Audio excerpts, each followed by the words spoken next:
6 affair, 2 शादियां और सैकड़ों हीरो के साथ संबंध। कौन है वो सुपरहिट अदाकारा जिसके रिश्ते हर एक बॉलीवुड हीरो के साथ थे? कितने हीरो के फ्लैट पर मीडिया वालों ने इन्हें रंगे हाथों पकड़ा? एक हीरो तो इनके बेटे के उम्र का था, फिर भी ये उनके प्यार में पागल थी, और एक हीरो के तो बीबी बच्चे भी हैं, फिर भी वो इनके साथ कितनी बार पकड़ा जाता है। यहाँ तक कि माना जाता है कि इस हीरोइन का चक्कर लड़कियों के साथ भी चलता है। बॉलीवुड की एक ऐसी अभिनेत्री जिनका नाम 80 के दशक में सबसे ऊपर लिया जाता था, जो न सिर्फ एक खूबसूरत अदाकारा है बल्कि सक्सेसफुल और वर्सेटाइल भी है। इन अदाकारा को एवरग्रीन ब्यूटी के नाम से भी जाना जाता है। लेकिन इस बॉलीवुड सुपरस्टार और वर्सेटाइल एक्ट्रेस का पूरा जीवन हमेशा विवादों में घिरा रहा, और आज भी कई अनसुलझे राज उनके साथ जुड़े हुए हैं। आज हम इन सवालों के जवाब भी ढूंढेंगे कि क्यों विधवा होने के बावजूद भी यह अदाकारा अपनी मांग में सिंदूर लगाकर घूमती है, और अपनी ही मेकअप आर्टिस्ट के साथ लिव इन में रहने की इनकी सच्चाई क्या है। हम बात कर रहे हैं बॉलीवुड की बेहतरीन एक्ट्रेस रेखा की। ऐसा नहीं था कि सिर्फ उनके करियर के दिनों में ही उन्हें हमेशा विवादों में देखा जाता था, बल्कि आज भी न्यूज और अखबार उनसे जुड़े विवादों की खबरों से भरे रहते हैं। आपको यह बात जानकर भी हैरानी होगी कि रेखा अपने पिता की गैर कानूनी संतान थी, और उनके पिता जो एक साउथ इंडियन एक्टर थे, उन्होंने रेखा से भी कभी अच्छी तरह से बात तक नहीं की। फिल्मों से लेकर राजनीति तक का सफर तय करने वाली अभिनेत्री रेखा की जिंदगी हमेशा ही विवादों और तकलीफों से भरा रहा है। बचपन में पिता के प्यार को तरसे और पैसों की कमी के चलते पढ़ाई की जगह एक्टिंग करना शुरू किया, और पूरी जिंदगी एक सच्चे प्यार के लिए रेखा तरसती रही। आज हाल यह है कि रेखा उम्र के उस पड़ाव में भी अकेलेपन का शिकार है और अकेली ही जी रही है। 10 अक्टूबर 1954 को चेन्नई में जन्मी रेखा एक ब्राह्मण फैमिली से थी। रेखा के माता पिता भी फिल्मी कलाकार ही थे, और उनके जन्म के वक्त उन्होंने शादी नहीं की थी, और उनके पिता के पहले से ही पत्नी और बच्चे थे, तो जाहिर से बात है रेखा उनकी गैर कानूनी संतान थी। इनके बड़े होने के बाद बिना उनकी मर्जी के आर्थिक स्थिति खराब होने की वजह से मां ने इन्हें फिल्मों में धकेल दिया। रेखा की पहली हिंदी फिल्म सावन भादो थी, जो कि 1979 में आई थी, जिसमें उनके हीरो नवीन निश्चल थे। इस फिल्म के बाद रेखा और नवीन काफी करीब आ गए और इनका अफेयर चर्चा में आ गया, लेकिन नवीन को किसी और से प्यार हो गया और रेखा अकेली रह गई। इनके बाद रेखा की जिंदगी में आए जितेंद्र कपूर, और उनकी भी अफेयर की खबरें काफी चर्चा में रहीं। हालांकि जितेंद्र अपनी गर्लफ्रेंड शोभा कपूर के साथ पहले से ही रिलेशन में थे, लेकिन उस समय शोभा विदेश में ज्यादा रहती थी और जितेंद्र और रेखा की करीबियां बढ़ गईं। लेकिन जितेंद्र रेखा के साथ जरूर थे, पर अपनी गर्लफ्रेंड शोभा को छोड़ना नहीं चाहते थे। इसी बात को लेकर दोनों के बीच विवाद होने लगा। कहा जाता है कि फिल्म अनोखी अदा की शूटिंग के दौरान जितेंद्र ने जूनियर आर्टिस्ट के बीच में कहा था कि रेखा तो मेरे लिए एक बेहतरीन टाइम पास है। यह बात रेखा ने सुन ली थी और इसके बाद वह जितेंद्र की जिंदगी से चली गई। जितेंद्र के बाद रेखा की जिंदगी में एंट्री हुई कैरेक्टर आर्टिस्ट जीवन के बेटे किरण कुमार से। हालांकि यह दोनों जितनी जल्दी मिले थे, उतने ही जल्दी इनका ब्रेकअप भी हो गया। रेखा का करियर अब एक ट्रैक पर आ चुका था और वह अच्छी फिल्में कर रही थी, लेकिन रेखा घर बसाना चाहती थी। कुछ फिल्मों में एक साथ काम करने के बाद रेखा के दिल में एंट्री हुई विनोद मेहरा की। विनोद पहले से ही 2 शादियां कर चुके थे और दोनों ही पत्नियों को डिवोर्स भी दे चुके थे, लेकिन मासूम से दिखने वाले विनोद मेहरा ने अपनी मासूमियत से रेखा के दिल में ऐसी जगह बनाई कि वह उनके बिना एक पल भी रहने को तैयार नहीं थी। रेखा और विनोद मेहरा ने कोलकाता में शादी रचा ली। जब विनोद शादी के बाद रेखा को लेकर अपने घर गए तो उनकी मां ने रेखा पर चिल्लाना शुरू कर दिया और चप्पल फेंक कर दे मारी। विनोद मेहरा चुपचाप रेखा को जलील होता हुआ देखते रहे और बेइज्जत हो चुकी रेखा रोती हुई वहां से अकेले ही निकल गई और एक होटल में जाकर उन्होंने रात बिताई। और जैसा कि अभी तक होता आ रहा था, रेखा का यह रिश्ता भी टूट गया। हालांकि 1989 में एक मैगजीन में तो उनकी शादी का सर्टिफिकेट तक छापा गया था। अब रेखा की जिंदगी में एक ऐसी प्रेम कहानी जिसे बॉलीवुड की प्रेम कहानियों में पहला नंबर दिया जाता है। हम बात कर रहे हैं सदी के महानायक अमिताभ बच्चन और रेखा के रिश्ते के बारे में। अमिताभ 3 जून 1973 को ही जया से शादी कर चुके थे। कहा जाता है कि रेखा और अमिताभ के रिश्ते की शुरुआत फिल्म 2 अनजान, जो कि 1976 में बनी थी, से मानी जाती है। रेखा और अमिताभ ने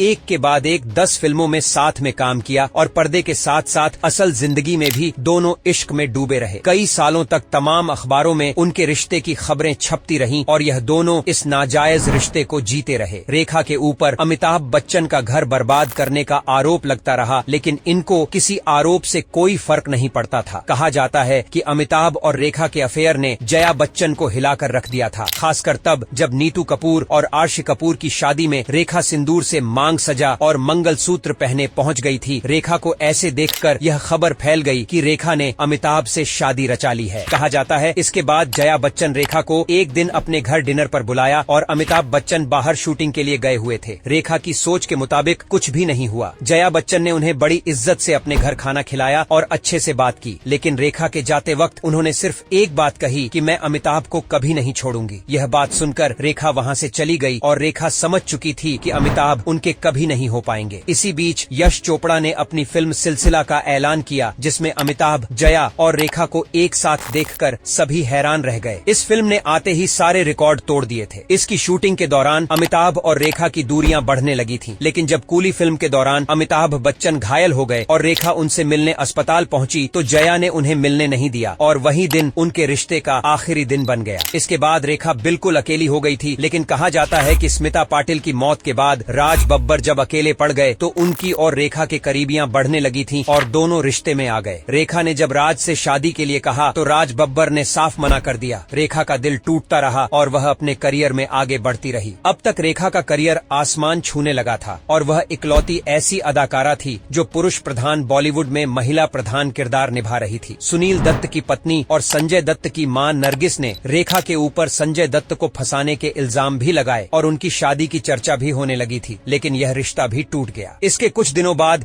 रेखा की मुलाकात दिल्ली के एक बिजनेसमैन मुकेश अग्रवाल से हुई। कुछ दिन अफेयर चला और दोनों ने शादी रचा ली, लेकिन कुछ समय बाद ही रेखा को पता चला कि मुकेश डिप्रेशन के शिकार है और रेखा उन्हें छोड़कर मुंबई आ गई। लेकिन 2 अक्टूबर 1990 को मुकेश ने रेखा के दुपट्टे से फांसी लगाकर आत्महत्या कर ली। रेखा का नाम बॉलीवुड के खिलाड़ी अक्षय कुमार के साथ भी जोड़ा गया था। उस समय रवीना टंडन अक्षय को डेट कर रही थी और उन्होंने मीडिया में इस रिश्ते के खिलाफ अपना गुस्सा उगल डाला और अक्षय और रेखा चुपचाप अलग हो गए। रेखा के नजदीकियां शत्रुघ्न सिन्हा और साजिद खान के साथ भी बढ़ी थीं, लेकिन इसकी ज्यादा चर्चा नहीं की गई। रेखा बांद्रा में बने अपने बंगले में रहती है, लेकिन उस बंगले में किसी को भी जाने की इजाजत नहीं है सिवाय एक शख्स के, जो कि उनकी पर्सनल सेक्रेटरी फरजाना है। किसी ने भी रेखा के इस बंगले के अंदर का नजारा नहीं देखा है। रेखा के बेडरूम में फरजाना के अलावा किसी को भी जाने की इजाजत नहीं है, यहाँ तक कि नौकरों को भी नहीं। लड़कों की तरह कपड़े पहने दिखने वाली फरजाना पहले उनकी हेयर स्टाइलिस्ट थी, जो बाद में